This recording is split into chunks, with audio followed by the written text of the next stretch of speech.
Hello and welcome. I'm Ricky with MojoPlays, and today we're doing a deep dive into the kind of loot that separates the dedicated from the casual.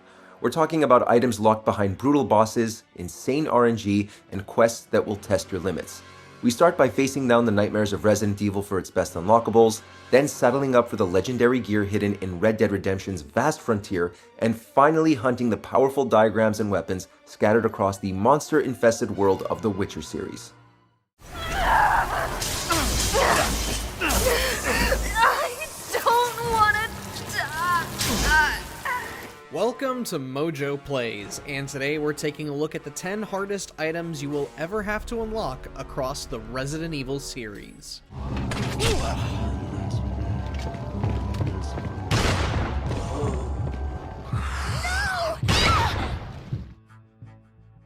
Cat Ears, Resident Evil 4. Why did you come to this horrible place? As close to nowhere that I've ever seen. Let's just say, looking for someone. Who wouldn't want to see Leon sport a pair of cat ears like a typical e-girl? It just adds more comedy to an already absurd campaign. But if you really want to experience this for yourself, you will need to beat the main campaign on professional difficulty and earn an S+ rank. How does one achieve an S+ rank? Well, you'll have to beat the game in under 4 hours.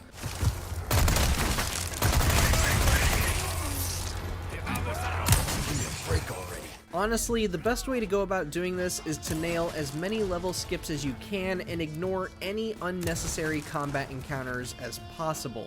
Basically, employ your best speedrunning tactics. And again, make sure that you do this under New Game, not New Game Plus. You can't get S+ rank on New Game Plus. Something's happened to the people here. My escorts are...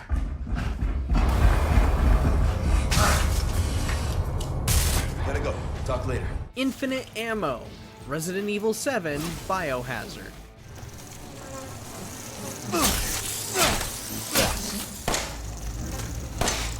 Infinite ammo is always nice to have when you're just trying to blast through a game with reckless abandon. Those who really want this little cheat for RE7 will have to endure the game under the hardest difficulty, Madhouse. This setting doesn't just buff enemies in strength and health either. No, Madhouse also features a complete rearrangement of where items are located and which enemies spawn in certain areas. My baby! On top of that, you will need to locate cassette tapes if you wish to save your game, just as the original Resident Evil games required you to use ink ribbons back then. God damn it! I bet it's that cop again. Infinite Rocket Launcher, Resident Evil 3.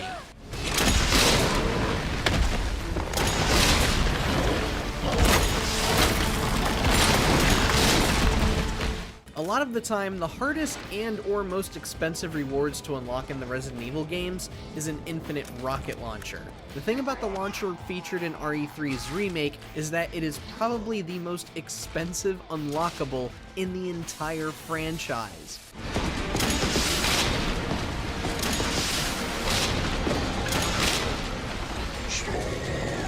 Better save up the currency you get from completing challenges, because you will need to save up 624,000 points. Even if you try to blast through the challenges and do several playthroughs, this might wind up being the last thing you unlock in the entire game. That is, if you don't pony up real money to Capcom just so you can have instant access to it.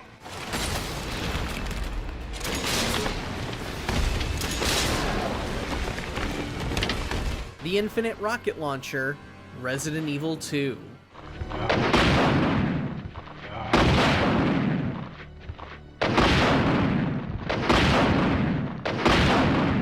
With its tank controls and limited number of ink ribbons to let you save, modern players may find RE2 to be more difficult than its 2019 remake.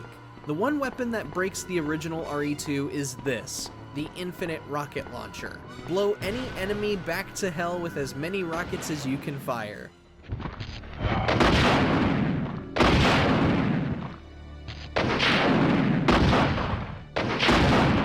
To obtain this, you're going to have to employ some speedrunning tactics and try to beat Leon A or Leon B scenarios in under 2.5 hours, and achieve an A rank at minimum.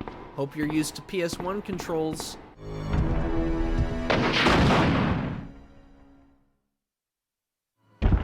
Cat Ears, Resident Evil 2.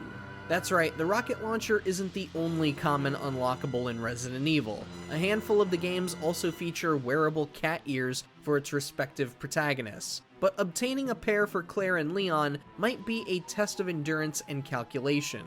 See, you'll have to commit quite a bit of practice time to the No Way Out mode, the mode that was added as part of the Ghost Survivors DLC, where you play as the sheriff from the prologue and go against hordes of zombies. To unlock the cat ears, you're going to have to beat this mode firing off no more than 60 handgun bullets. Trust us, this is way easier said than done. The Assault Rifle, Resident Evil 3 Nemesis.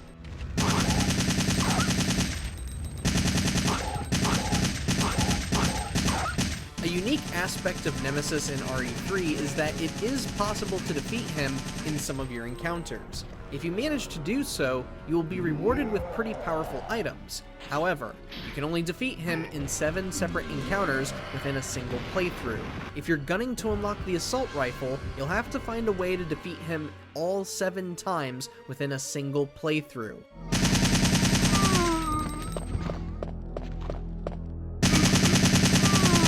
Not only that, it has to be done on your first playthrough. No new game pluses, no bonus weapons to help you out, all under a fresh save.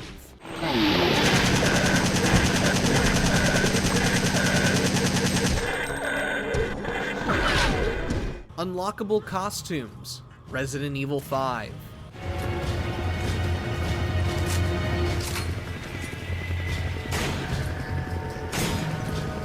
RE5 features a decent handful of costumes for Chris and Sheva to unlock.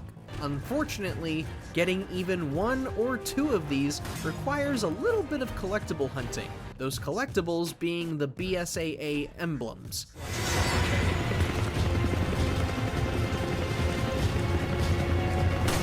These are scattered across every single mission in the game in areas that can sometimes cause you to stray fairly far from the main path. Others will just be found in annoying corners or distant spots. Of course, you can always just pull up a guide and find all the emblems that way, but if you want to challenge yourself, be prepared for a handful of playthroughs.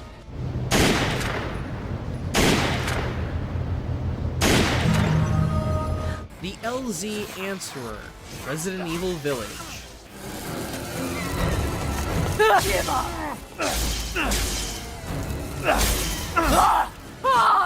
So here's the thing about the LZ Answerer. This was initially a really tough unlockable to get because you have to learn at least an SS rank on all 8 stages included in Mercenaries mode. Doing this with Ethan required very specific pathing and maintaining a perfect combo from start to finish.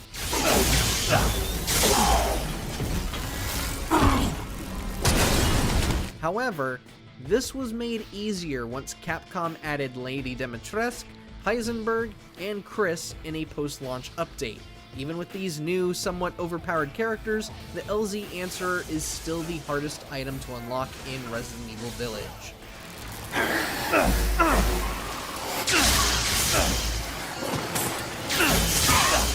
The Katana, Resident Evil Revelations 2.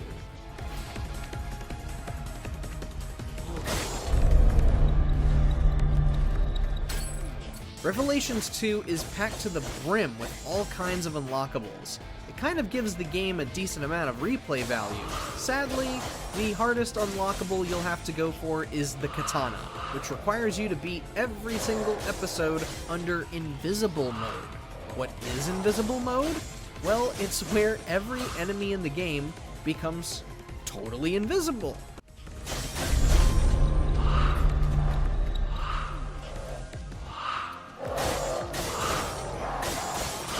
You can reveal them briefly if you manage to hit them with Moira's flashlight, a smoke grenade, or Natalia's pointing skill, but obviously, you can't rely on those under most situations. So better identify those moments when you can avoid combat and just book it for the next area.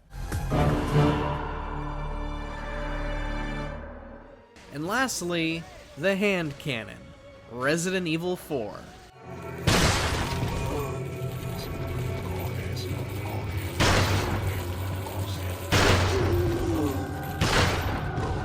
The original Resident Evil 4 already has some crazy powerful, crazy broken weapons that you can unlock. Of them all, if you truly want to feel ultimate power in your hand, the hand cannon is what you seek. Should you try to unlock this one, be prepared for the most grueling challenge in Resident Evil history, not counting playing Umbrella Corps. We don't talk about that though. You will have to achieve an S rank on every single stage in Mercenaries mode as every single character.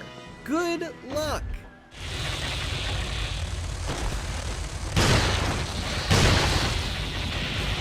And if you thought RE4's remake might have made things easier, well, that depends on who you ask. Getting the hand cannon will require you to beat RE4 Remake on the highest difficulty without any bonus weapons, or just get S rank on Castle, Village, and Island in Mercenaries mode.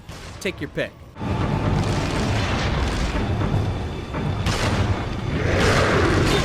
Did you manage to unlock any of these for yourself?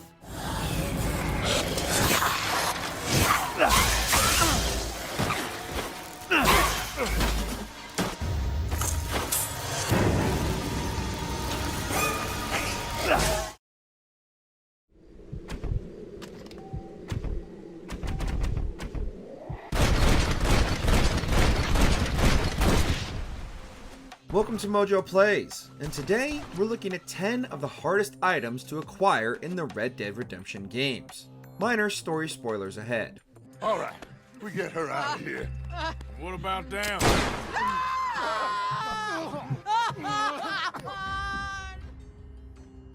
One of a kind, Red Dead Redemption 2. So you still ain't replaced Boadicea? Nah, I miss her. She was quite a horse. This one's okay, but ain't no Boadicea. Red Dead Redemption 2 does have a few unique one-of-a-kind horses, but the true rarest horse in the game is actually tied to a story mission. As you start Chapter 2, you might not be too impressed by the chunky horse that Hosea asked Arthur to sell, in the Exit Pursued by a Bruised Ego mission. Let's take him to Valentine. It's on the way, sorta. There's a decent dealer there. We'll unload him, you could buy yourself a new horse. Besides, it makes sense that you'd want money at this point, and the whole idea is to sell this seemingly underwhelming horse anyway. However, what you didn't know is that this horse, the Raven Blackshire horse, is the only Blackshire available in the entire game. So, if you sold it, you've lost out on a one-of-a-kind. Okay, but I do kind of like this horse. Ancient Arrowhead, Red Dead Redemption 2.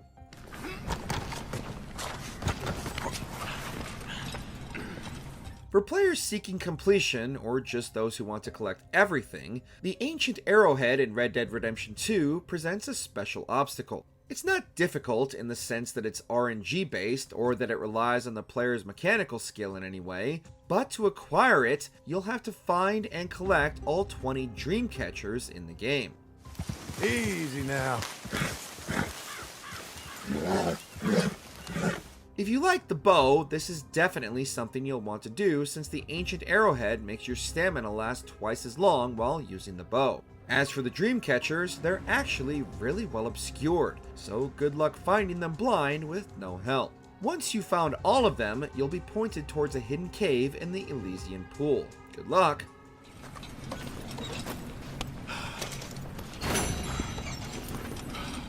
Health Potions, Red Dead Redemption. You've always had various ways of healing yourself in Red Dead Redemption, and even more in Red Dead Redemption 2. But that's the thing really. In Red Dead Redemption 1, you have way less ways of healing yourself outside of medicine. But you can unlock the ability to craft victuals, which nearly restore your health to full if you complete all hunting challenges. The thing is, on your journey to doing this, you'll encounter arguably one of the hardest gameplay challenges in all of Red Dead. At rank 8, you'll encounter the hardest Master Hunter challenge. and it's to slay a bear with nothing but your knife. Assuming you've ever faced a bear in Red Dead Redemption, you've probably already given up just hearing that.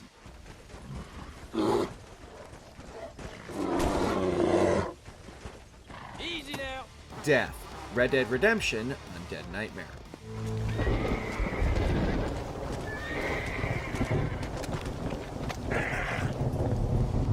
Amidst the bizarro twist on Red Dead Redemption in its Undead Nightmare expansion, you can obtain a number of unique horses, such as the 4 horses of the Apocalypse, and it's a relatively challenging task. But we're just here to address Death, who is by far considered the hardest of them to acquire.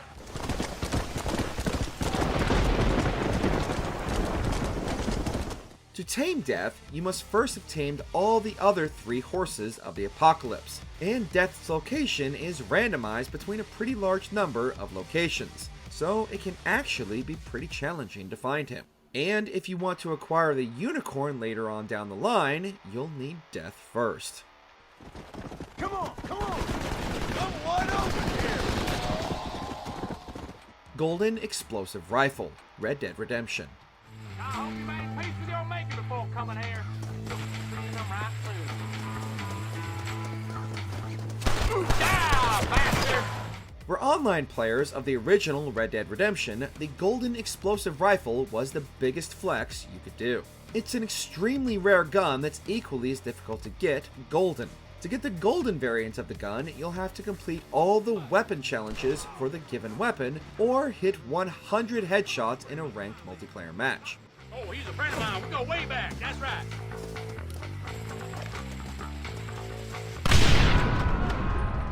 Already kinda tough, but get this. The base gun is only accessible in Stronghold matches, and in the Myths and Mavericks DLC PvP maps. Not only that, but there's only one game in said maps, so you'll have to fight the other players for it. And wait, it gets more insane. Not only do some of the DLC maps not have it, but the player is also limited to 6 shots per game, unless you pick it up from another player, in which it gets a single shot. Braithwaite Crest, Red Dead Redemption 2.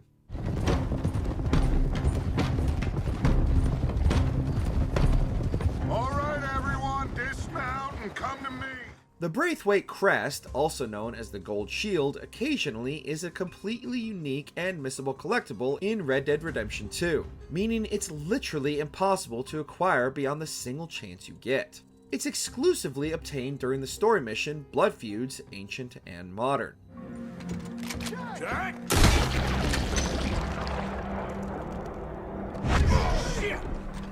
Arthur, get up here and give us a hand!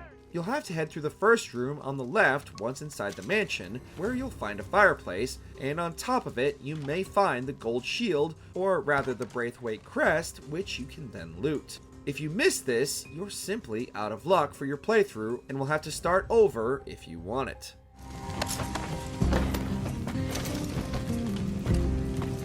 The Legend of the West, Red Dead Redemption.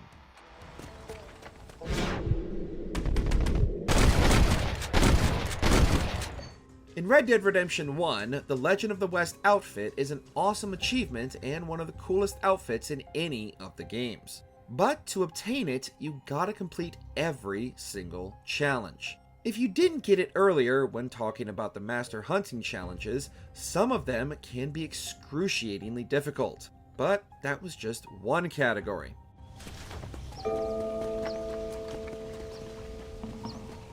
For this outfit, you'll need to finish all challenges in the game. Only the most seasoned, completion-oriented gamers will take the time for this one and actually put in the work. It's the biggest way to show off your time investment in Red Dead Redemption. Algernon's Revolver, Red Dead Redemption 2. I have a gun. That's quite a weapon. These are Tahitian pearls. Tahiti? Have you been?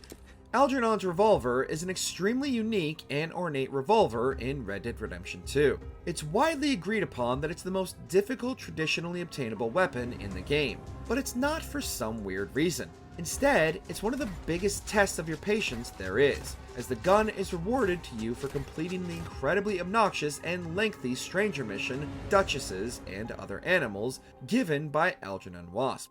I need at least 15 egret plumes, good ones, obviously. I also need 15 assorted orchids. Here's a list. Okay.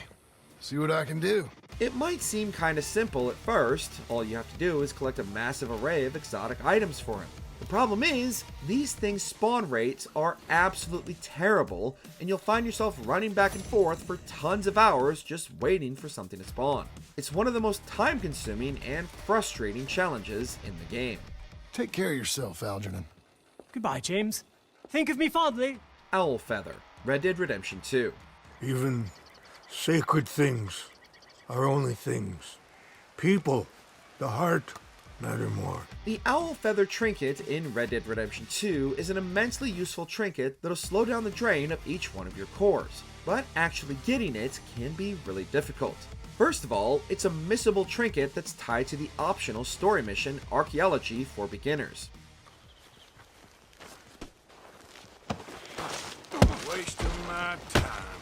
The kicker, you have to finish the mission without killing any of the soldiers at the camp. And if you've done stealth in this game or played this mission, you know that's gonna be brutally hard. It's just not a game built for stealth, and it's way too easy to get caught and accidentally kill someone. It just makes for a frustratingly difficult experience. Legend of the East as Arthur? Red Dead Redemption 2.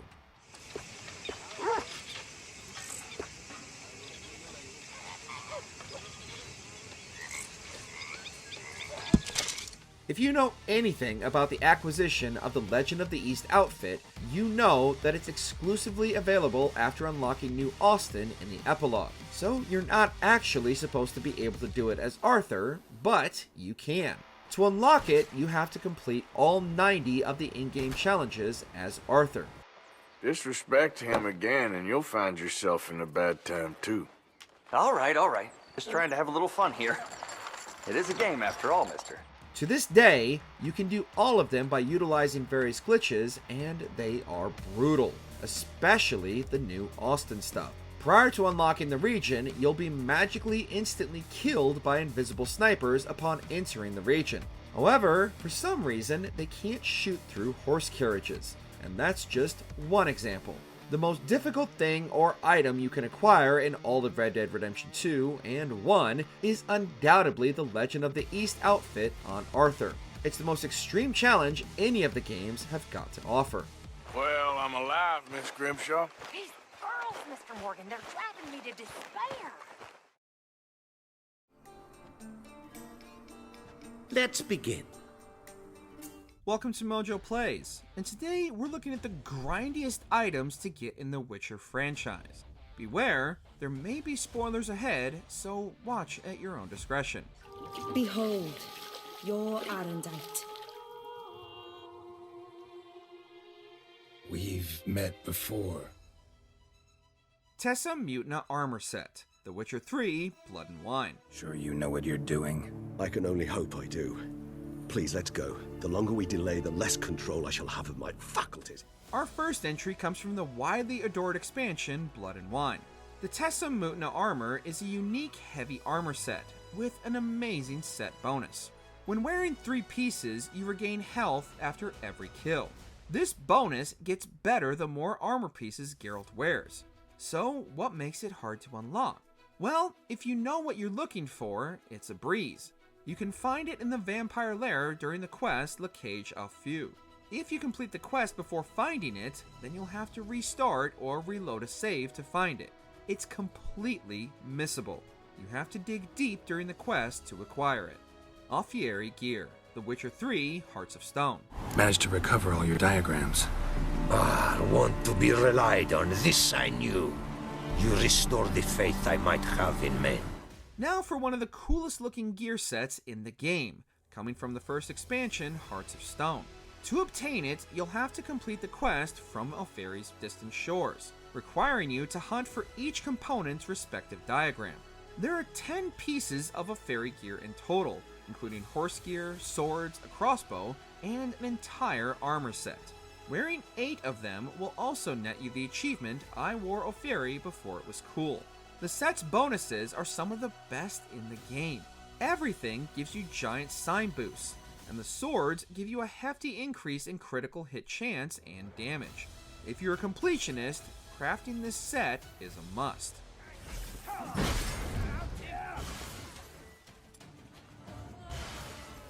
Raven's Armor, The Witcher. Geralt? I brought all the components. I'll get right to work. This entry is actually 3 separate armor sets, but only one is obtainable per playthrough. The Raven's Armor was crafted by the gnomes of Mount Carbon, with additional flair provided by the elves. According to lore, the armor sings a victory song for whoever wears it. In The Witcher, Geralt can reforge this iconic armor in the final chapter. The specific variation depends on whether you choose the Order, the Elves, or stay neutral. Each variety has separate bonuses. The Order version, buffing Vitality, the Elven, Endurance, and the Neutral, a bit of both. It can be made after completing a fairly complex quest simply titled Armor. You can also import it into the sequel, where it looks even cooler. When will it be ready? Tempering, carburizing, forging, power runes, elfin songs plus finishes. Tomorrow. Viper Venomous Sword, The Witcher 3, Hearts of Stone. Which reminds me, time is running out. The Viper School Gear is one of the many Witcher School Gears Geralt can unlock through diagrams. Unfortunately, its silver sword can't be obtained like this. The diagram is only acquired through console commands or mods, and the sword itself is unlocked in the main quest, Whosoever a Man Soweth. If you miss it here, it's gone for good. Also, you have to side with Olgierd von Everec and fight Gauntir Odim. The sword will be trapped in a stone, protected by a specter, so even if you side with Olgierd, it's still easily missable. Oh, awful. You're doing terrible.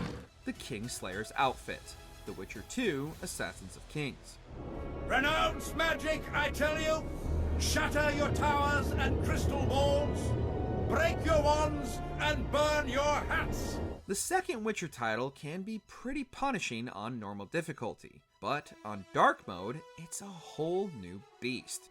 Enemy power isn't the only thing it changes. It also adds 3 new armor sets to the first 3 chapters. Chapter 3's armor is the Kingslayer's Outfit, and it's by far the toughest of the 3.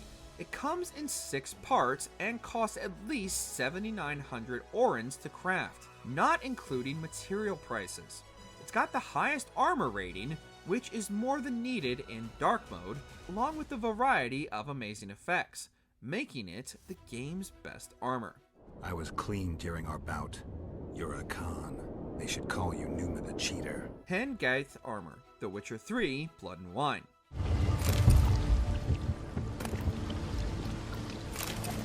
Now our list takes us back to the beautiful lands of Toussaint, where you can miss yet another armor set. This time, it's the Hengaith Armor. During the main quest, What Lies Unseen, you can find the full set in the Unseen Elder's Lair. It's got the same bonuses as the Tessa Mutna set. You get health for kills, and this goes up the more pieces you equip. It looks fairly similar too, but with a glossy red paint job. Overall, it's better than its black counterpart since it's got a higher armor value. Also, to unlock it, you have to spend some quality time with Regis, everyone's favorite vampire in the series.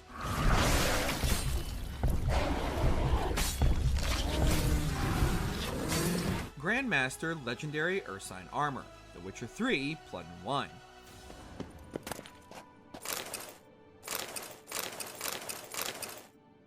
Every set of Grandmaster Witcher school gear has a mighty mean crafting time. You have to collect diagrams for every set piece, then upgrade diagrams for every tier until they eventually reach Grandmaster level. Then, in New Game Plus, you can do it all again to get legendary Grandmaster gear. Out of every Witcher set, we believe the Ursine, or Bear School armor, is the hardest to get. A lot of its components are found in Skellig, one of the higher level zones, as opposed to the other school gears, which you can start crafting from Velen. Its heavy weight makes it arguably the best armor for a tank build.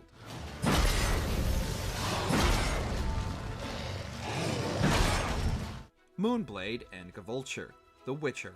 The majority of items in this game could be worthy additions to this list. The mechanics are so dated it can feel like an absolute slogfest of a game. There's a total of 10 trophy monsters spread throughout all 5 chapters. If you kill them all and take their heads to the Royal Huntsman, you can unlock either Moonblade or Gavulture. They're the highest damage swords available. Out of the two, Moonblade is the harder unlock. This is because you can get Gavulture as a reward for the side quest Won't Hurt a Bit, or instead the Mud and Velvet quest. A Moonblade, on the other hand, is completely locked behind the head collection. Also, both can be imported into the sequel. The other is Elven Silver. Both valuable, both deadly. Give me the silver sword. All yours. Farewell. Erendite, the Witcher series. Kneel, Geralt of Rivia, White Wolf. Quite a few weapons appear in all 3 games, especially since so many can be imported into The Witcher 2. Out of all of these, Erendite is undoubtedly the most iconic. In Game 1, you have to complete the quest The Paths of Destiny, where the Lady of the Lake will knight Geralt and grant him the weapon. You can also get it in the sequel from importing a save across, and it's lost during the prologue Dragon Scrap. So if you want to wield it in 2, you'll have to cheat. In 3, it's found during the Blood and Wine side quest There Can Be Only One, where the Lady of the Lake grants it to him for a final time. Hey, happen to know how the hell I can walk on that water? Naturally, I know. Eredin, Bringer of Death, Gwent card. The Witcher 3, Wild Hunt. This wouldn't be a list about The Witcher without Gwent. The final Gwent tournament is the core game's toughest fight, if we consider Gwent to be the core game. You'll have to win 4 battles in a row, with the final being against Count Tybalt. Beating him unlocks the leader card Eredin, Bringer of Death. While missable cards like Dijkstra's are irritating, none of the duels are as challenging as the high-stakes tournament. What? How's this possible? No one's removed the coin from the premises. All those leaving were searched. From the resource-starved corridors of the zombie outbreak to the dusty trails of the American frontier and the dark forests of the continent, we've seen how challenging it is to gear up. But now that challenge is about to be taken to a whole nother level. We're venturing into the notoriously punishing worlds crafted by From Software, where every item is earned through blood, sweat, and countless deaths. Get ready to test your mettle as we explore the brutal landscapes of Elden Ring and the legendary challenges of the Soul series.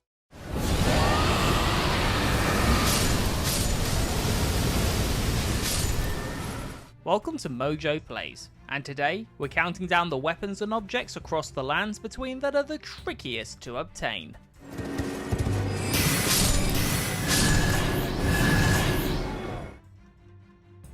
Aristocrat Headband.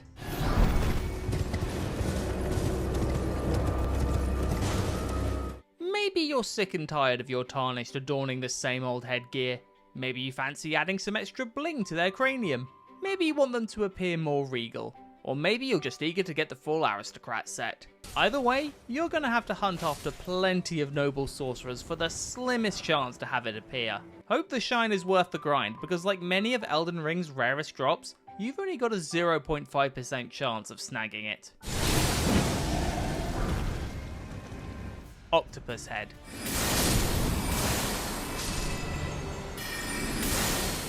If regal isn't your thing, then how about something weird beyond belief? The land octopuses aren't exactly a rare sighting. You could find them across the shores, riverbanks, and other wet areas around the lands between. But if you want a helm that looks like their tentacled faces, you're going to have to make a lot of sushi. Fair warning, you'll only have a chance of this dropping if you farm the smaller creatures, not the large ones. Though given how they always appear together, you're probably going to be forced to fight both anyway. Envoy's Greathorn.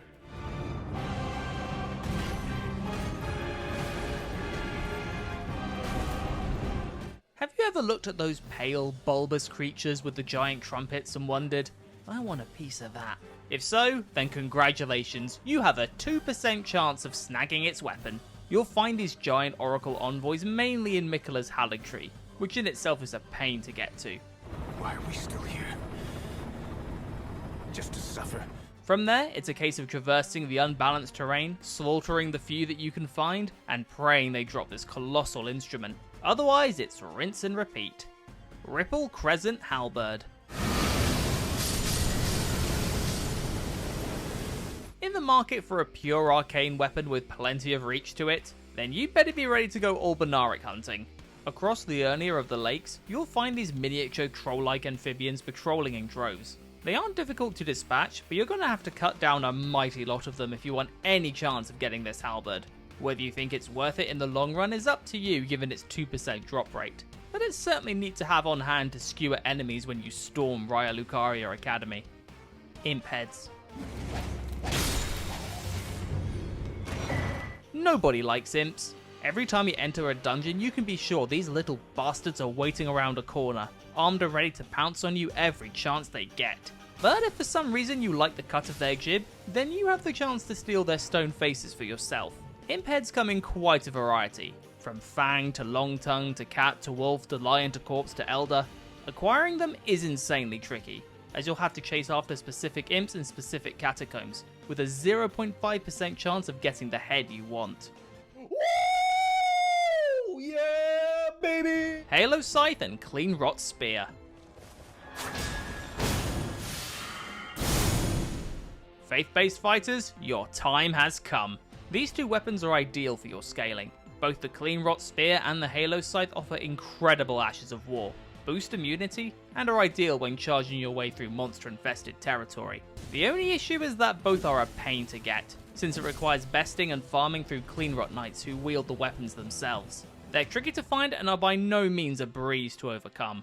Combine that with such a minuscule drop rate, and you're going to be trudging through their armoured remains for the long haul.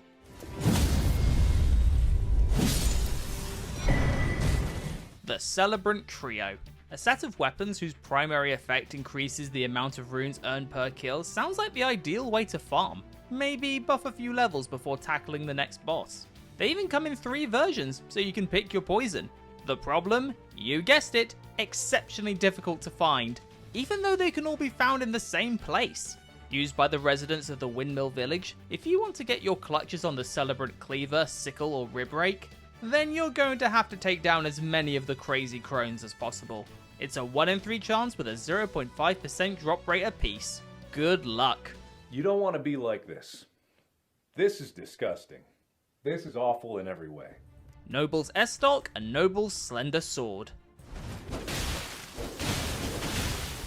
What is with the Wandering Nobles having some of the rarest weapons and adornments in the entire game?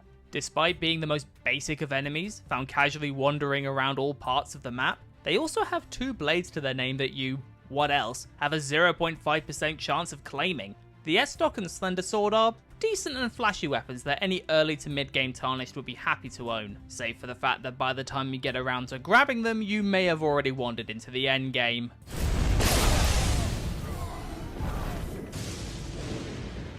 Magma Blade.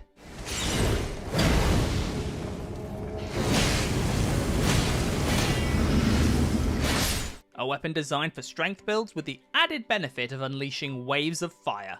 Sounds like an easy win. You can knock enemies to the floor and don't have to compromise on stats to enjoy the benefits of its burning after effect. Alas, if you want it, you're going to have to skin a few snakes. The only way you're going to overcome that 1% drop rate is by going after very specific man serpents in Volcano Manor, which isn't exactly the easiest place to navigate.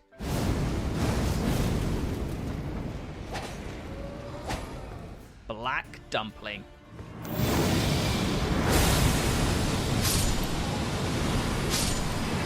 A sinister hood used for sinister purposes. Its most notable benefit is that it boosts the amount of damage you inflict if you're also affected by madness. Quite the dangerous trade.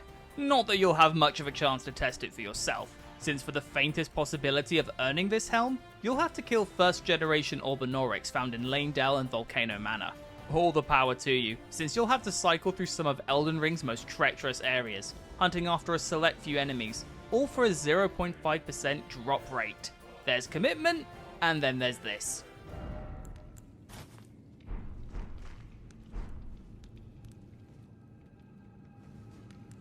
Which Soulsborne item do you think is too well hidden for its own good? Let us know in the comments.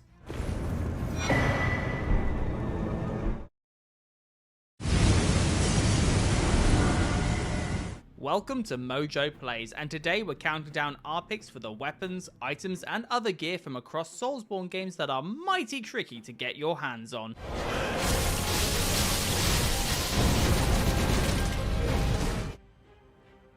Pure Bladestone, Demon Souls.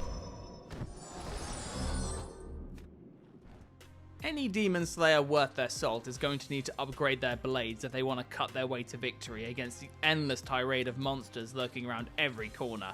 And in that regard, having an ore on hand to sharpen its stats is always welcome. The only issue with Pure Bladestone is that the minimal drop rate is obscene. Only 2 skeletons have a chance of having it on them at any given time, and even then, you need to make sure your tendency is leaning towards the pure black side to have any hope of it possibly appearing. Have fun farming! Obsidian Greatsword, Dark Souls.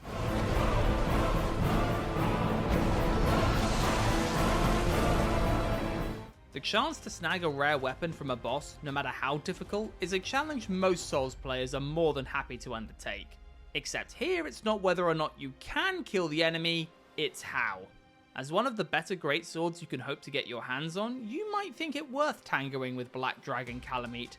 Save for the fact that in order to unlock it, you need to go out of your way to cut off Calamite's tail. This is not easy. Patience is a virtue, since baiting the right move out of the dragon can be an arduous one. More often than not, Calamite is either going to bathe you in flames or curse you with calamity.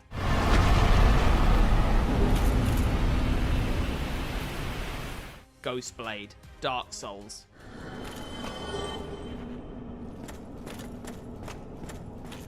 If this weapon strikes your fancy, then prepare to go ghost hunting, because the only chance of snagging it is to keep on taking down banshees. Not only are these enemies annoying to cut down at the best of times, but there are only 2 of them in the entire game, while the Ghostblade itself has a 1% chance of dropping upon their demise. Which means you're going to be leaping in and out of the New Londo ruins ad nauseum.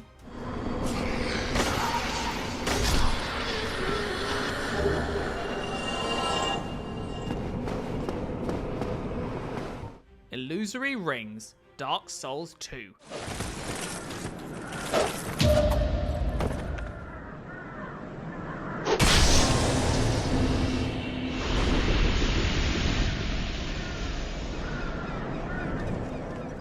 Given their similarities, we're grouping both of these items together. Let's be honest, if you're going for one, you're likely going for the other as well. Both the Illusory Ring of the Conqueror and Illusory Ring of the Exalted demand you to defy death, only earned after you beat an entire run of the game without dying once, and without using any of the bonfires. With the ability to turn your weapons invisible, you have to wonder if it's worth the pain. Tailbone Spear, Dark Souls 3.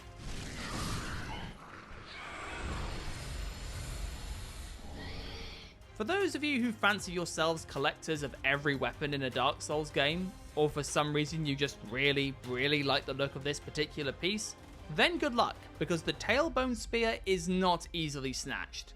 For one thing, you're dealing with wretches, who are few and far between and can be a nightmare to kill at the best of times. The fact they lurk in the Irithyll dungeon, one of the hardest areas to navigate in the game, is just salt in the wound.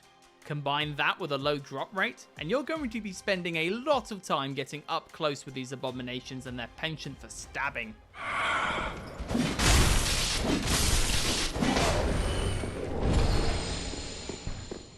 Harp, Dark Souls 3.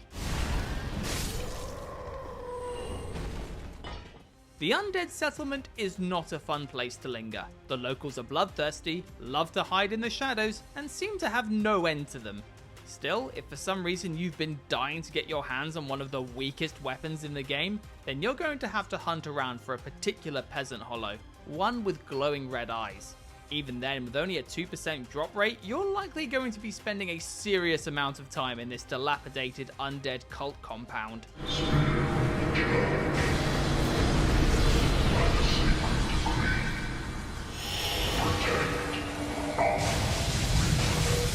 Ring of Betrothal, Bloodborne. While certain types of blood gems are arguably Bloodborne's rarest items, given the randomization of their stats, it's difficult to quantify their rarity and the hierarchy of it all. Hence, we're going for an item that you can in fact earn through strategy, but it's going to cost you a lot of time and effort regardless. After unlocking Fumeru Ithil Root Chalice Dungeon, you have to navigate through its various layers, filled to the brim with enemies. If you succeed in finding a sarcophagus amidst the chaos, you'll find the Ring of Betrothal, allowing you to propose to Annalise, Queen of the Vile Bloods, where you'll be instantly rejected. Ouch. We have little need of a consort. Such a path would belike lead to further ruin. Another's Memory, Tengu. Sekiro, Shadows Die Twice.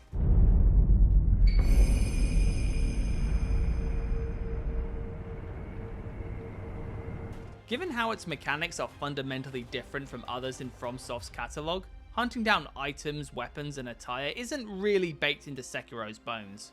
That being said, thanks to some DLC, there are a set of costumes that can be unlocked, one of which being the Tengu skin. So, how do you unlock it?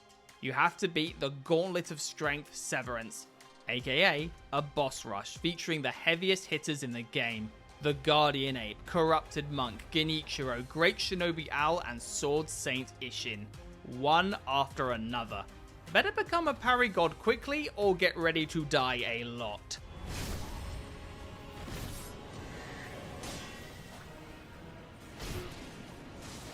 Black Dumpling, Elden Ring.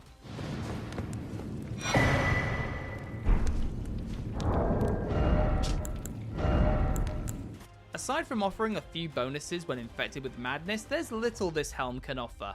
And yet, it has one of the lowest drop rates in the entire game, 0.5%. Even farming for it's a slog, since it only spawns from a few specific types of Albinoric enemies upon death.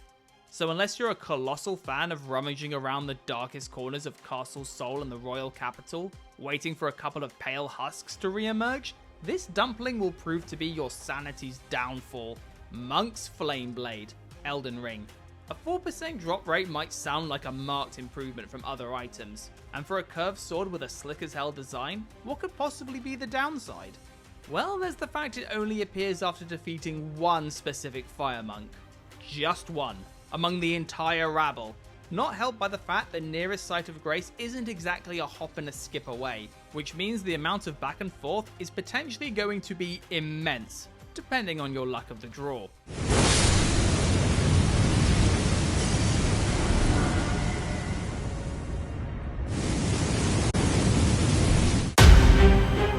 After surviving the unforgiving gauntlet of the Lands Between and the Cursed Kingdoms of the Soul series, it's safe to say that we've earned our bragging rights. And now, for our final act, we're shifting from soul-crushing combat to epic large-scale adventure, where the challenge lies in conquering these huge worlds. We'll uncover hidden artifacts in the long-running Assassin's Creed saga, scour every inch of a massive Hyrule in The Legend of Zelda Tears of the Kingdom, and battle ancient gods for their divine treasures in the God of War series.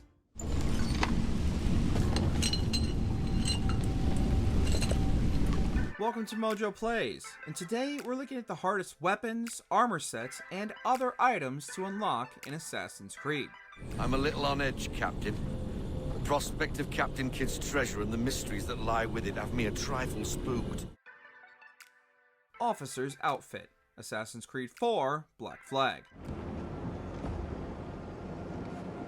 This red British officer outfit is your reward for completing Gibraltar in the Kenway's Fleet minigame. By itself, the Fleet minigame isn't that hard, and it's also pretty fun to jump into whenever you're in Kenway's cabin on the Jackdaw. But it has a drawback. The routes are sailed in real time, meaning it can take many hours for some missions to complete. This means that even if you do the Fleet minigame regularly, you could finish Black Flag without unlocking all the trade routes and building the fleet to the height of its strength. It's a test of patience more than anything, because perhaps the best solution is to leave your console or PC idling while you do other things.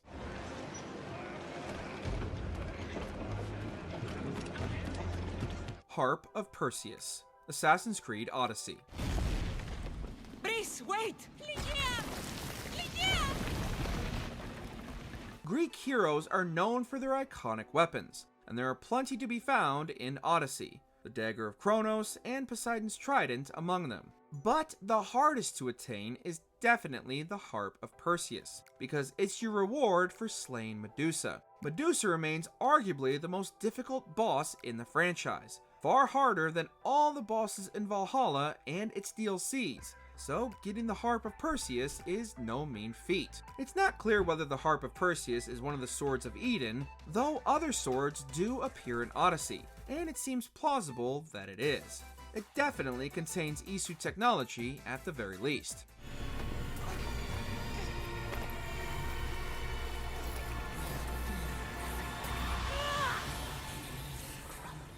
Legendary Armors, Assassin's Creed Unity.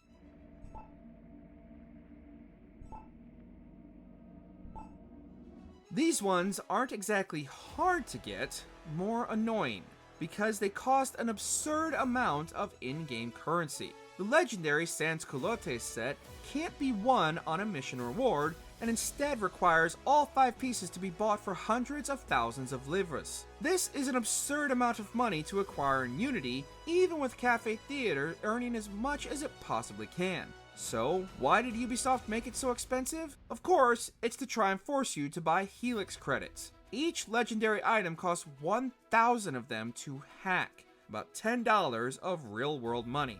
Though Ubisoft stresses that you can get a bonus 400 for each 1,000 you buy. Thanks, Ubisoft. Excalibur, Assassin's Creed Valhalla.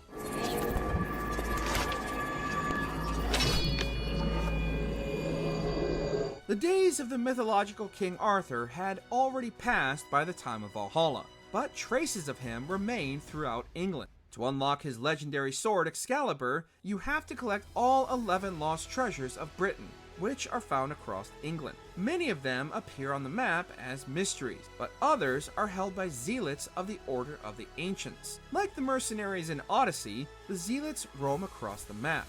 Some of the zealots are harder to fight than the legendary animals, and the Treasures of Britain dungeons can get confusing. But once you've done all that, provided you can find all of the free-roaming zealots in the first place, Eivor will pull the sword from the stone and claim it for themselves.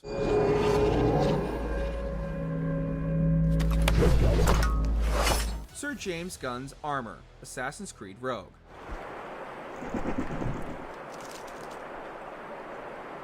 No, not that James Gunn, the 14th century Templar, of course, who left his armor behind for the taking. To get this armor, Shay needs to infiltrate Fort de Sable, the biggest fort in the game.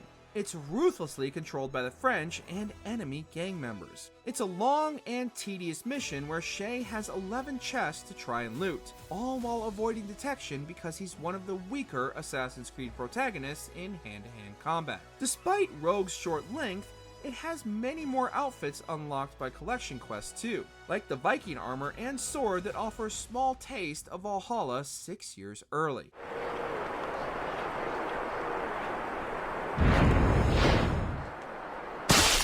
The Armor of Brutus, Assassin's Creed Brotherhood.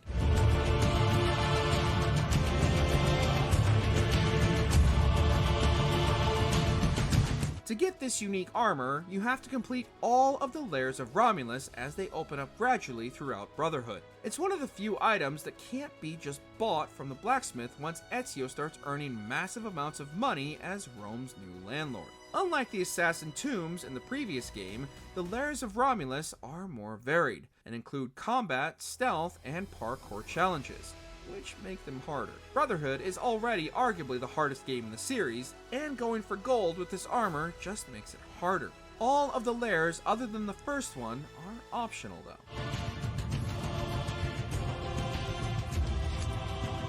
Mjolnir, Assassin's Creed Valhalla.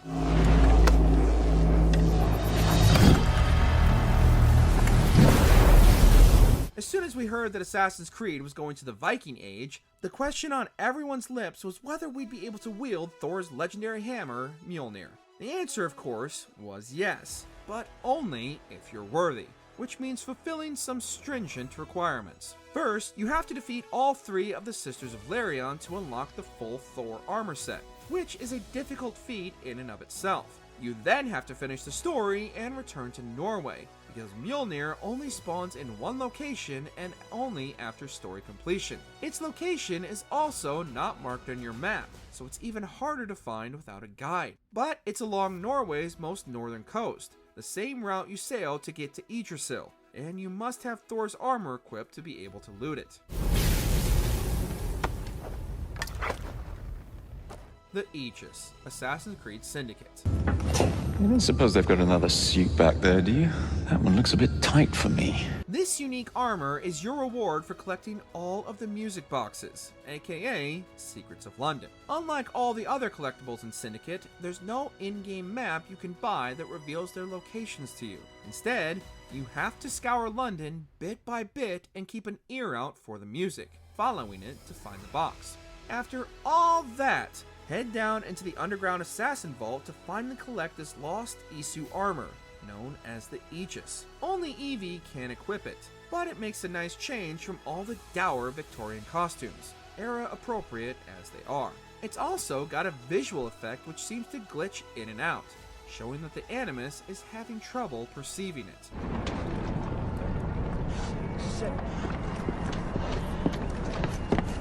Ring of Eden, Assassin's Creed 3. I'm a little on edge, Captain.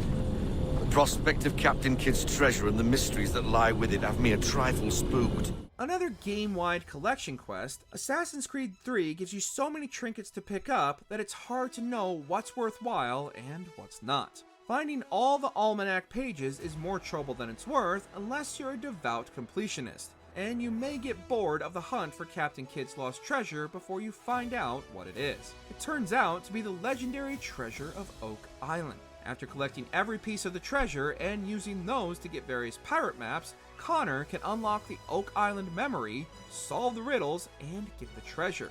The treasure turns out to be a shard of Eden, which, despite the name, has been turned into a ring. Wearing it gives Connor a shield buff, although by the time you unlock it, it might not be that useful.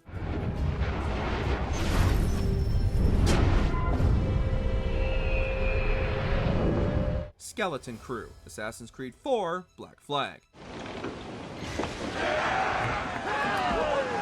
Buried in Black Flag's menus are the Abstergo challenges, sending you out into the Caribbean to complete various objectives, including getting 100% sync in the whole game. As you complete them, you'll unlock various in-game cheats, with Deceased Crew being the reward for completing all 100. This reskins the Jackdaw's crew with skeletons, giving Edward an undead army to sail the high seas with. It's purely cosmetic, and you'll probably have run out of opportunities to actually use the crew since you've already completed literally everything. But it's still a fun cheat Ubisoft added at the very end. If only there was a way to fully reskin the Jackdaw itself to look like the Black Pearl.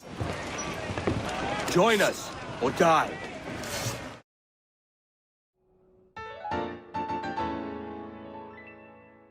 Welcome to MojoPlays, and today we're looking back at the hardest items, armor sets, and weapons to earn in The Legend of Zelda: Tears of the Kingdom.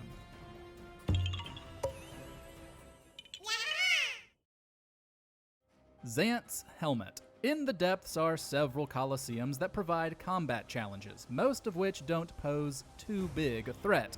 In the Elden Canyon depths sits the Scorching Coliseum, which is a little trickier than most others. Being under a volcano means you have to deal with the possible danger of burning, so you have to use proper armor or meals instead of those that give a defensive or offensive boost you may want.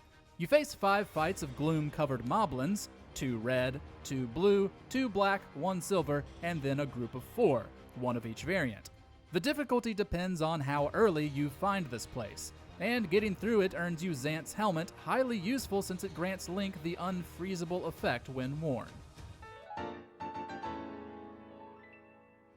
Zonite Armor Set. This armor set reduces how much of your battery you use when operating Zonai devices. Since it's so useful for one of the most defining features of the game, each piece is well hidden. You'll find them all on Sky Islands, but reaching them can be tricky due to how far apart they're placed from other islands that are more easily reached. The Shin Guards are on the Akala Sky Mine inside the giant sphere Link must launch himself towards. The Waste Guard is found on the Zonai Forge Island near the West Necluda Sky Archipelago. It's in a secret area and requires some careful flying using fans and diving through a laser field to even get near. Finally, the Helm is on Lightcast Island near the West Hebra Sky Archipelago. It's the hardest of the three to reach since it's so high up in the sky and requires solving a mirror puzzle to get its reward. Fierce Deity Sword. The Fierce Deity Sword is one of the best two-handed weapons in the game, but you'll have to work for it. You begin the hunt by speaking with Domodak and Prisson in front of the Cephala Lake Cave in the Elden region. Their short quest earns you a note from the legendary bandit Misko, which lists 3 riddles that each lead you to a piece of the Fierce Deity armor set. The armor is inside the Akala Citadel Ruins Summit Cave, found near a Thunder Gleeok and Gloom Spawn. The mask is down the Skull Lake Cave, guarded by a host of Stal enemies. Finally, the boots are in the ancient Tree Stump Cave in Hyrule Field. Only after having gotten the set can Link return to the Cephala Lake Cave, dressed like the Fierce Deity, and claim his prize. Elemental Lizalfos Tails. This may seem like an odd pick, but for those of us who are completionists, Elemental Lizalfos Tails are a chore to grind for. Lizalfos will drop horns, talons, and tails, which can be used in meals and armor upgrades. Tails are much less likely to drop than the other two, but for some reason, Nintendo made it so multiple armor sets require them at certain levels for upgrading. And not just one at a time. Sometimes each piece in a 3-piece set will require 10. Hunting for fire, ice, and electric tails has become the bane of existence for many players, myself included. The drop rate is just so low, making these the most painfully tedious materials to farm. Tunic of Memories. Once you have the ability to get the Tunic of Memories, Link's champion tunic from Breath of the Wild, getting it isn't hard. It's just reaching that point that's a bit of a pain. You can buy it from one of the bargainer statues in the depths for 400 Po souls. Except, in order for them to offer it, you must first have found all 7 of them. That's not a high number, but the depths can often be a daunting place to explore. Navigation is difficult due to the layout, dim lighting, and tendency for everything to be covered in gloom. Plus, the bargainer statues also tend to blend in with their surroundings. Evil Spirit Armor Set. The 3 Lomé Labyrinths provided decent challenges in Breath of the Wild, perhaps even more so in the sequel.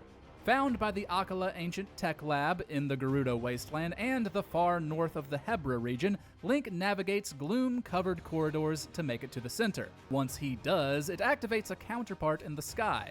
In these, he must float through the mazes in search of several switches, and he then has to dive all the way to the depths and face the Flux Construct 3 that awaits him. Each of these 3 challenges earns him a piece of the Evil Armor set. While not too hard on their own, most players likely won't finish them until much later in the game due to how spread out they are. Monster Medals.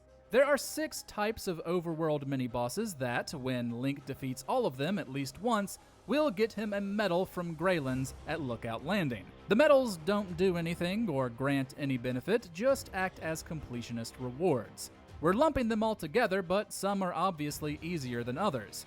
The easiest to get is for Moldugas, since there are only 4 in the game and they're all found in Gerudo Desert.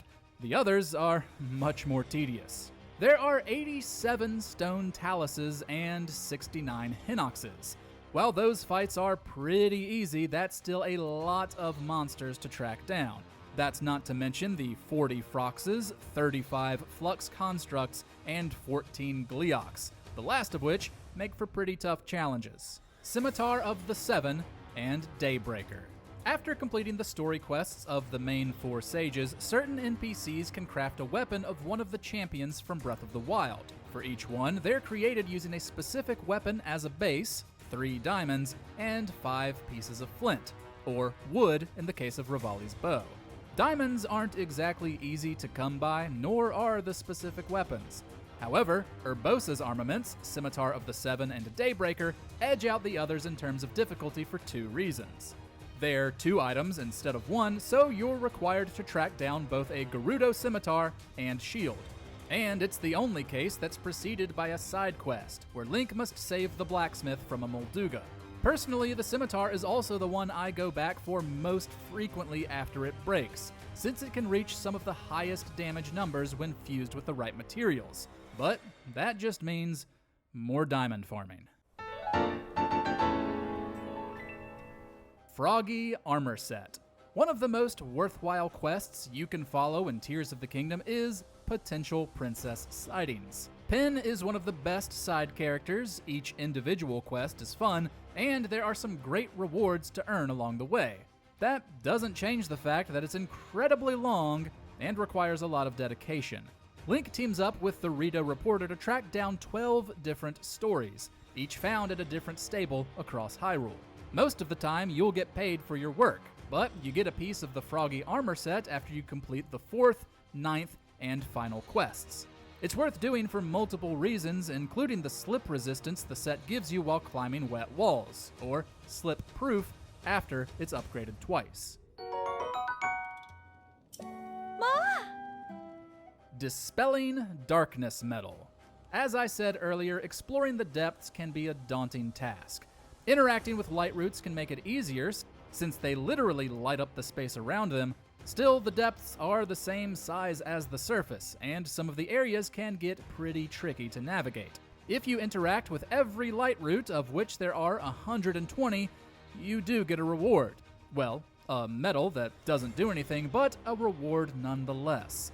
Since the depths mirror the surface, you can use shrines you've already found as a map to reach light roots. Still, 120 obviously isn't a small number. Hestu's Gift. The most time-consuming item in Tears of the Kingdom is, without a doubt, Hestu's Gift. Nintendo made getting this a little better than it was in Breath of the Wild. Link will often come across stranded traveling Koroks in need of reaching their friends. You can fuse together whatever items are lying around to get them there, and these types of Koroks always lead to 2 seeds instead of 1.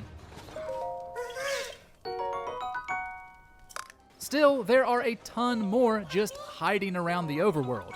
Collecting them expands your inventory, while all of them gets you a shiny gold piece of crap from Hestu. With 1,000 seeds in total, it's probably the most frequent hurdle stopping players from reaching that 100%. Dusk Bow. Most of the legendary weapons in Tears of the Kingdom, those that reference past games in the series, are found in the depths after discovering maps on Sky Islands. Setting your sensor to notify you if you're near a treasure chest is also a good way to go about finding them. One of the ones that isn't found this way is the Dusk Bow, an homage to Zelda's bow in Twilight Princess. You can find the weapon in Hyrule Castle, but it isn't inside a chest, nor is it in a place most might think to look. It's in a destroyed section at the top of the tallest tower, either requiring you to skydive or climb to it. Honestly, it's one of the last legendary weapons I got because I had no idea it was there.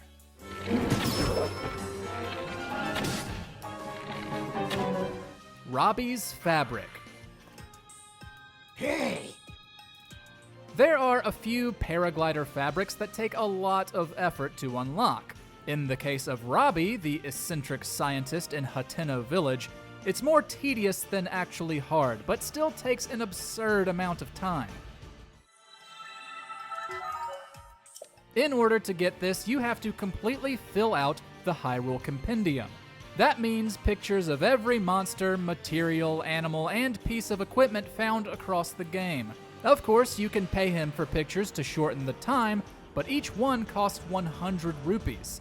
There are still a few pictures you can't get this way of elite enemies, silver monsters and bosses, which he'll sell at 500 rupees each only after you've completed the story. All's well. Ah.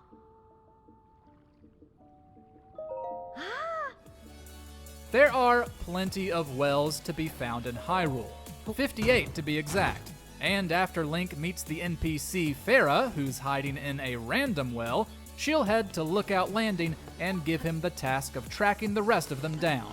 If you don't just feel like looking up a map, you can set your sensor to search for wells, which are usually found near stables and ruins. This is another one that doesn't necessarily test your skills, instead being difficult because of the time commitment. Farah will give Link 10 rupees for each new well he discovers, but finding them all earns him the All's Well item, a little snow globe with a well inside of it. Dusk Claymore.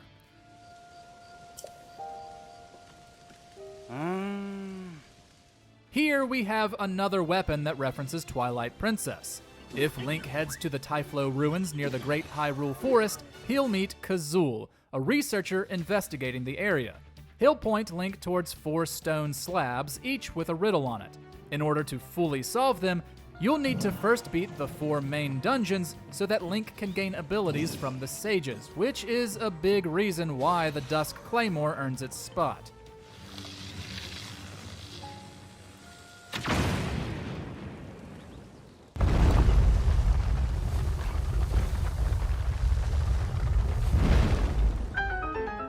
The riddles aren't too tricky, but do take some investigating on your part of the entire area. Completing each one gets you some valuable gems, but doing all of them leads to the powerful two-handed sword, a reference to Ganondorf's appearance in Twilight Princess. Majora's Mask. Most of the combat encounters in the underground Colosseums aren't too bad. By far the hardest of these is the floating Colosseum, found directly beneath the Colosseum ruins on the surface. Here, Link must face 5 Lionels in a row, progressing in difficulty from the basic red-colored version up to the armored silver one. An extra layer of difficulty comes from the fact that they're also covered in gloom, taking away Link's hearts with each hit unless he has the proper meals to counteract the status effect.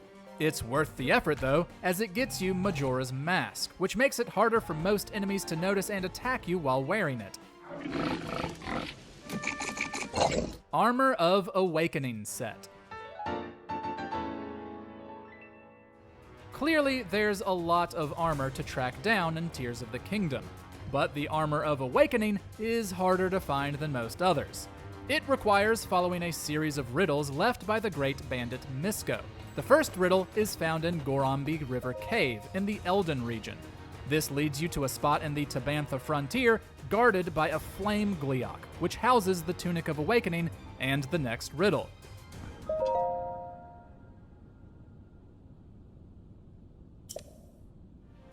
Then it's off to the Colosseum ruins and a Thunder Gleeok this time. After defeating it and solving the puzzle left by Misko, you'll get the trousers and the final riddle. This leads you to the Thundra Plateau, where you must combine several logs and stick them to the southern pillar so that the shadow reaches the northern one. Doing so opens the cave to the mask, letting you resemble the hero of 2019's Link's Awakening. Addison's Fabric. A new NPC in Tears of the Kingdom is Addison, biggest fan of Hudson and always in need of help putting up signs. Doing these little puzzles is usually fun and gets you some minor rewards, but doing 81 of them, which is how many there are in the game, is a pretty big ask.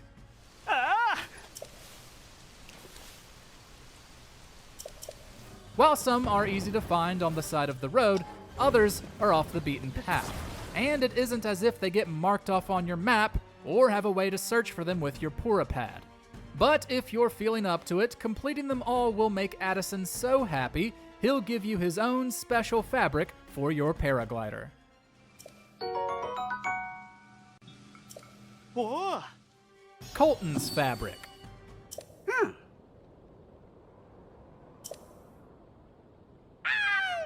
Colton is even stranger than his brother Kilton, which is saying quite a lot. With dreams of transforming into a bloopy, he enlists Link to track down and kill all bubble frogs and collect the gems they leave behind. Bubble frogs can only be found in caves, of which there are 147. Boy, that is a lot of spelunking.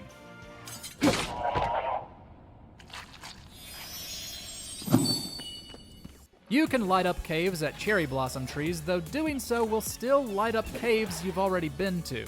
You can also set your Purapad to sense bubble frogs, but even that might go off far away from the actual entrances in a lot of cases. But if you want to grant Colton's wish and gain his fabric, you better get to exploring.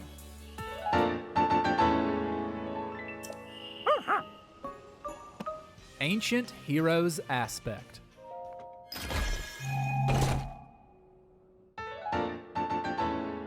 Given that it's a sequel, it's unsurprising that Tears of the Kingdom features more shrines than Breath of the Wild.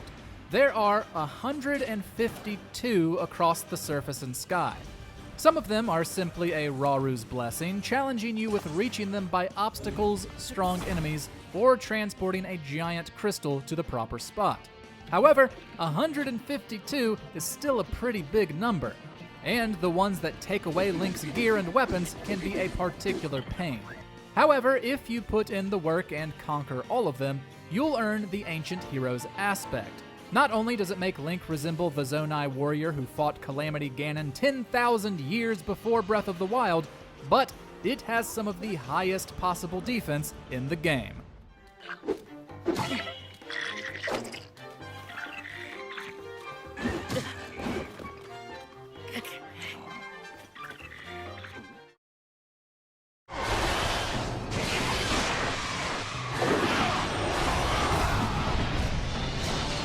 Welcome to MojoPlays, and today we're looking at items and equipment from the God of War series takes the most effort to unlock. Do not be sorry. Be better. Daedalus's Schematics, God of War 3.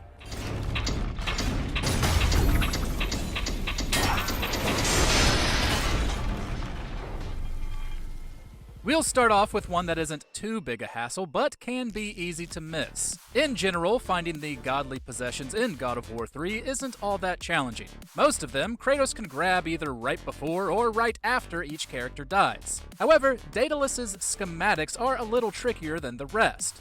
Naturally, they're located in his workshop, but the room has multiple portals in it.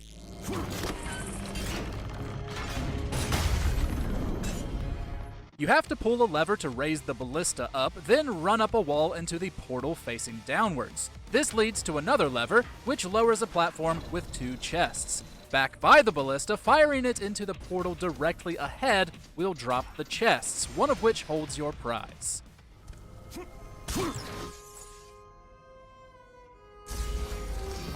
Ivaldi's Deadly Mist set, God of War.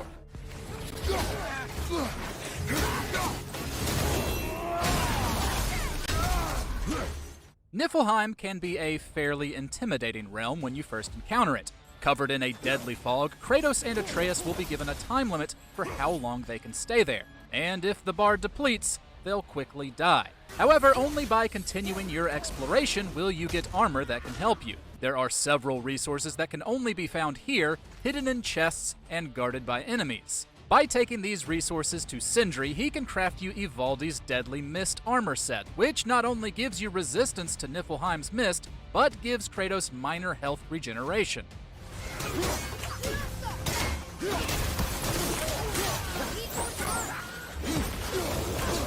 However, if you happen to die in Niflheim before reaching Sindri, you'll lose those resources.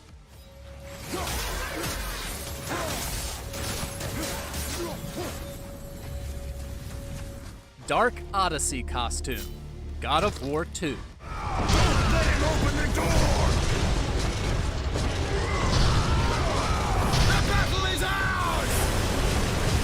God Mode is the hardest difficulty in multiple God of War games, but in God of War 2, it's the second hardest. We'll talk about what you get from Titan Mode, the hardest this sequel offers, in a bit, but God Mode is still nothing to sneeze at. The enemies are still going to hit you much harder, and your useful orbs are going to be in shorter supply.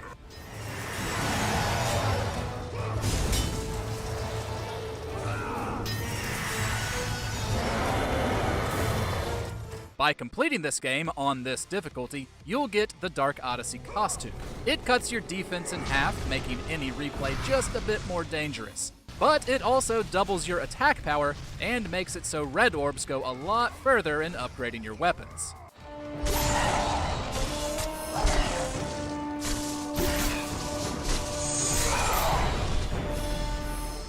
The Gravedigger's Shovel. God of War, Ghost of Sparta. Feel the power of Olympus! Insolent! Die, mortal! Ghost of Sparta played things a bit differently with how players unlocked content. It included a new area called the Temple of Zeus where Kratos could spend red orbs, collected either in the campaign or through challenge modes. The highest costing reward was the Robotos costume at 250,000 orbs. But in total, you'd have to spend 1,000,000 red orbs to unlock everything, and therefore gain the temple's hidden prize.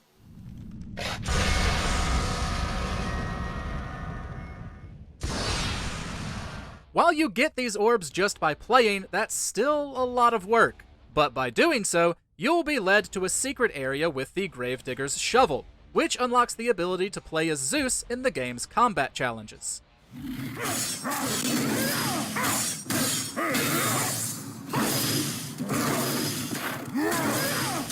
God Armor, God of War 2.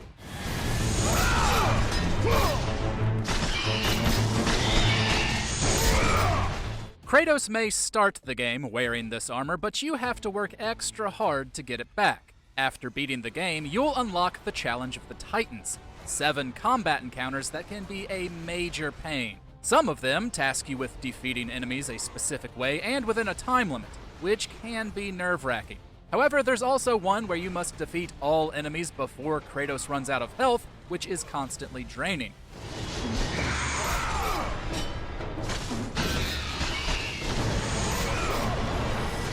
And another where you must defeat all the enemies without getting hit at all. Plus, you don't get the God Armor just by beating these challenges. You have to gain enough points to earn a God ranking. It doubles all of Kratos' stats though, making it a very tantalizing prize.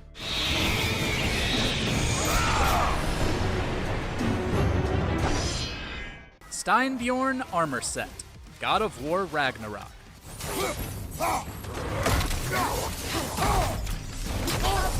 Anytime after completing Chapter 10 in God of War Ragnarok, Kratos can find a hidden relic on the frozen Lake of Nine called the Mystical Heirloom. At first, it seems like this item does nothing, but while it's equipped, you can use it to access 4 mini-boss fights against various trolls. One is at the Derelict Outpost in Midgard, another is at the Forbidden Sands in Alfheim, and the 2 at Noatun's Garden in Vanaheim are obviously the hardest. But after going through the process of tracking these trolls down and defeating them, the Steinbjorn armor set makes a mighty fine prize. You're on fire, Kratos! They won't pass! The Waist Guard and Gauntlets give a moderate luck chance to stagger and stun enemies when Kratos takes damage, while the chest piece lets him regain health with each hit after taking enough damage.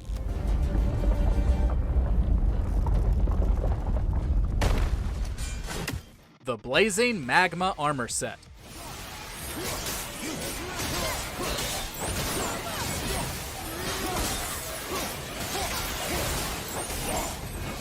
Muspelheim is the fiery counterpart to Niflheim, and while it doesn't feature mist that can slowly try to kill you, it's still the harder of the two. Made up of combat challenges, you'll be able to craft and buy the Magma Armor Set from materials you only find here.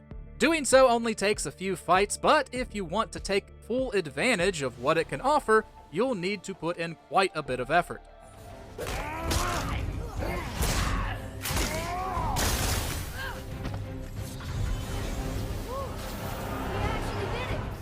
Upgrading the armor set requires going through many increasingly tougher trials, including a fight against Gondul, who, while not on the level of Sigrun, is one of the hardest Valkyries in the game.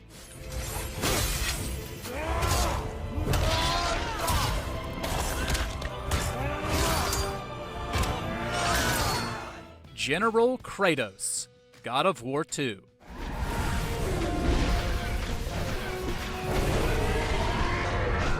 In God of War 2, Kratos can actually collect the eyes that he rips from the sockets of Cyclops enemies in their death animation.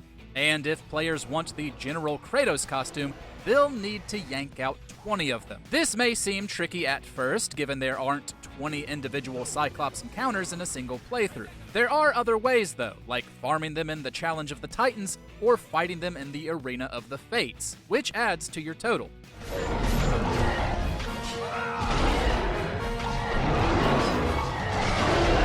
$20 is still a fairly large number of them though, and they're pretty formidable enemies. The costume increases the potency of red orbs by quite a lot while decreasing that of green, blue, and gold ones, as well as reducing Kratos' attack and defense.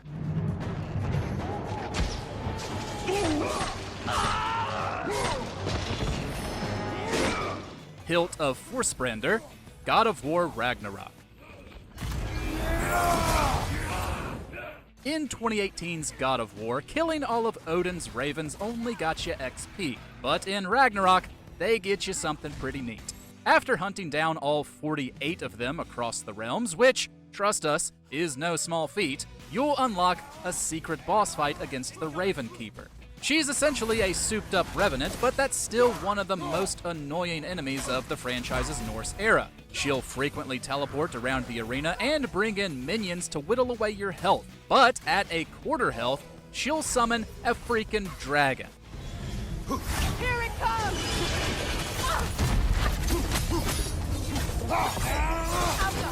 After taking them both down, you'll earn the rare Hilt of Forsbrander. It can push enemies back and grant Kratos an aura of protection, making it very useful if he's getting swarmed. Perished at last. Finally now, our anguish may pass. The Spartan Armor Set. God of War Ragnarok Valhalla. Half woman, half bird abomination, not limited to my homeland. Sony surprised everyone with an unveiled free DLC for God of War Ragnarok at the 2023 Game Awards. And it is, without a doubt, one of the most difficult areas in the game. Bringing new story elements as well as roguelike mechanics, it's hard to say how difficult a time you'll have when so many things are randomized. However, you'll have no companion, and you'll only unlock cosmetic armor as you go. Kratos enters with only his weapons and gains perks as he goes.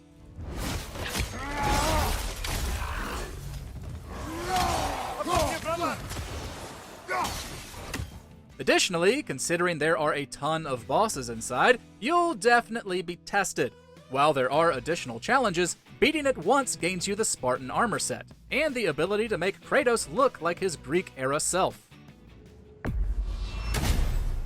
Surtur's Scorched Set, God of War Ragnarok.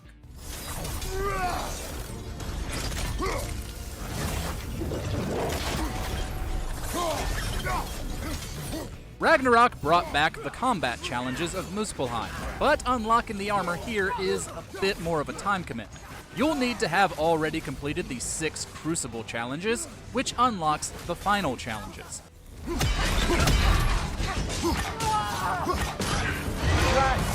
gotten all the unique rewards all Surtur had to offer. Needless to say, these are much harder than those that precede them. You'll get a piece of Surtur's Scorched armor set after finishing the 1st, 3rd, and 4th challenges. They're all pretty hard, so which ones you choose are down to your skills as a player. It's one of the best armor sets in the game, though. The gauntlets and girdle make Kratos take less damage and stagger when hit while performing an attack. and the Cuirass lets him do extra damage while interrupting an enemy's attack.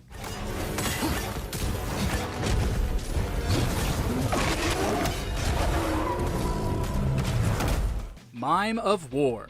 God of War, Chains of Olympus.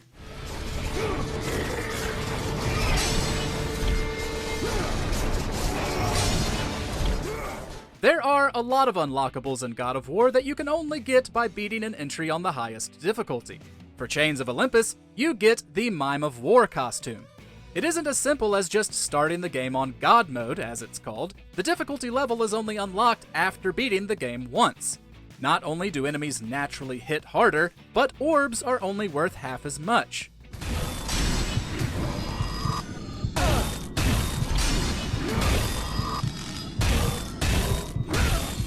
The Mime of War is definitely a good reward. In contrast to God mode, wearing it multiplies the worth of red orbs by 4 and green and blue orbs by 2. That's on top of the silly appearance and invisible weapons.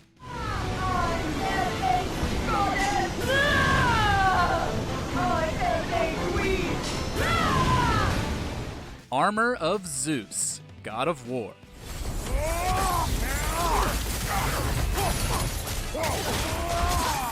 The Armor of Zeus can only be gained on a New Game Plus playthrough. That wouldn't be so bad if not for the particular enemies that hold each piece. Of course, they're Valkyries, and of course, they're 3 of the strongest ones. To get the War Belt, you must defeat Hildur in Niflheim with its annoying Deadly Mist issue.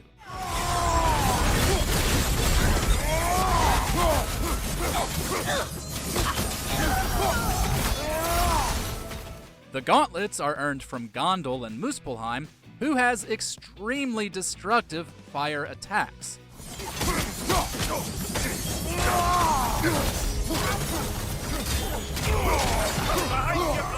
Finally, the Cuirass is held by Sigrun, the queen whose reputation for being a chore should precede her, and who's only fought after all the others are slain. The set comes with high stats as well as a major increase to damage, both in output and how much Kratos takes. It returned in Ragnarok, but was a bit easier to obtain.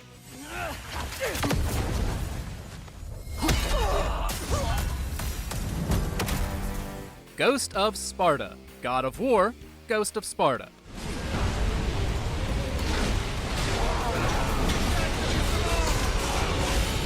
One of the things you can't obtain in Ghost of Sparta's Temple of Zeus is a costume named after the game itself. The Ghost of Sparta costume can only be earned by beating the game on God mode, which is the hardest difficulty here.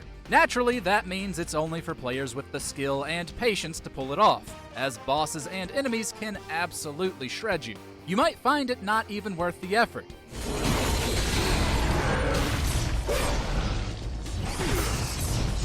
The costume makes Kratos take twice as much damage as he normally would. The benefit is that Pharah's Bane deals 4 times the fire damage, and refills drastically quicker than with any other costume. Still though, that's only one attack. The Destroyer of Worlds. Mick Kratos, God of War, Chains of Olympus.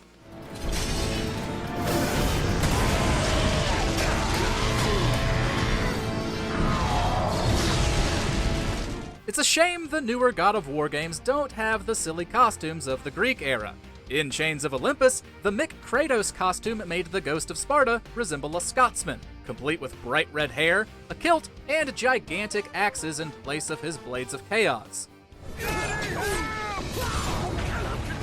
Wearing it drastically increases Kratos' damage output, while having the amount of blue and green orbs you can collect. The costume is unlocked by beating the Challenge of Hades, a series of 5 combat encounters. It isn't as arduous as some other optional challenges in the series, but a few of them are still a pain, especially one that has Kratos constantly losing health while enemies come at him.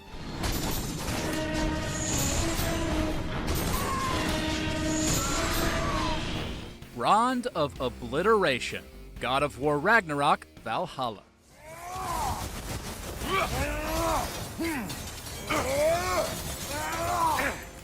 Players can earn this powerful shield rond in Ragnarok, which charges a projectile-based attack while Kratos guards, by defeating the post-game boss, the new Valkyrie Queen, Gná. However, it's actually a bit harder to get in Valhalla.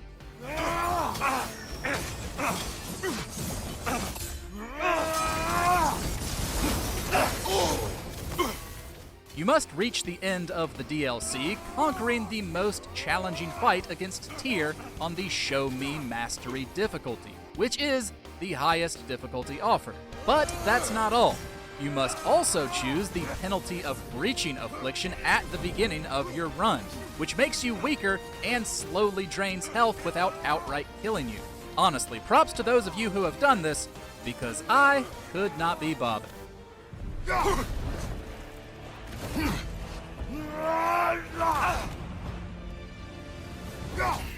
Athena and Hercules costumes.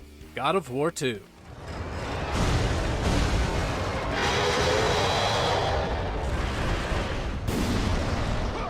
God mode is called Titan mode in God of War 2, but no matter what it's called, the very hard difficulty remains an insurmountable challenge for many players. In addition to beating the game once to unlock it, Titan mode increases all enemy strength while decreasing yours. Green and blue orbs aren't quite as potent, while red orbs are much rarer. Beating Titan mode gets you 2 costumes for the price of 1, Hercules and Athena.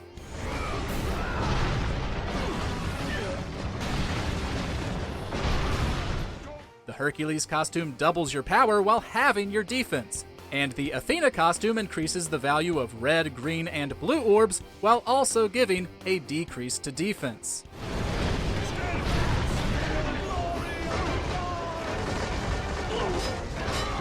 The Hilt of Skofnung, God of War Ragnarok.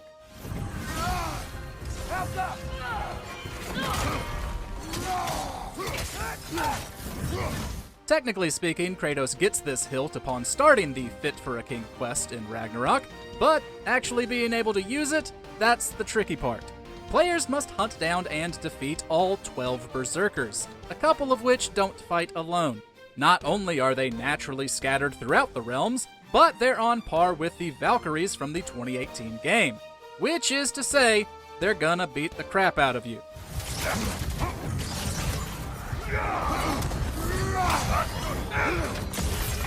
The final bout against King Hrolf is obviously the toughest. If you don't have your weapons and armor fully upgraded, he'll make you regret it.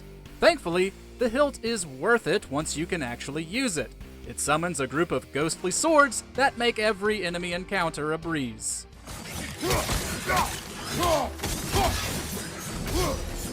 Lightning headed your way! Radiant Shield of Unity and Aspis of Spartan Fury, God of War.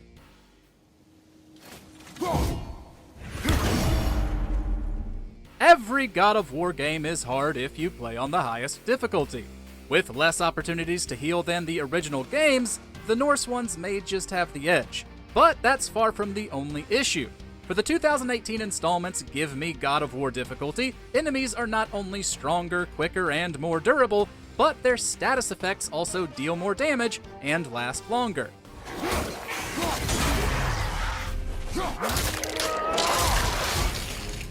Beating the game this way will surely satisfy you, but it also comes with a couple of rewards. These are 2 shields for Kratos, the Radiant Shield of Unity and the Aspis of Spartan Fury. Sadly though, these are purely cosmetic skins for the shield he already has.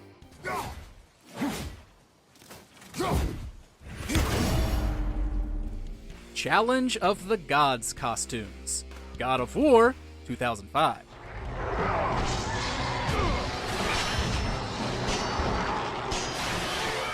The original God of War had multiple silly but rewarding costumes to unlock. However, it took beating a series of fights that are some of the hardest the series has ever seen. The Challenge of the Gods is unlocked after beating the game, and tasks you with completing 10 encounters. Many of them come with time limits, which only add stress to the already daunting criteria. Most of them throw groups of extremely powerful enemies at you, and the final one is a recipe for fury.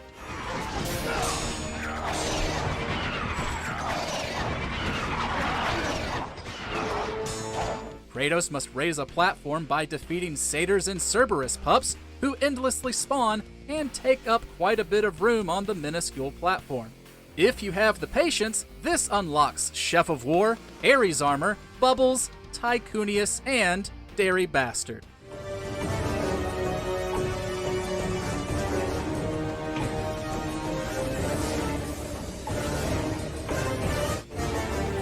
What God of War unlockable gave you the most trouble? You think I can't handle a little cursed mist?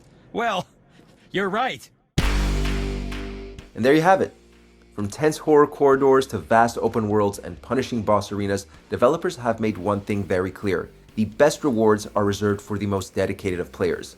It's a cycle that gamers know well. The painstaking grind, the building frustration, and then that unparalleled feeling of victory when a long-sought item is finally yours. That dedication is why we invest so much of ourselves into the games that we love. As always, thank you for watching, and I'll see you next time.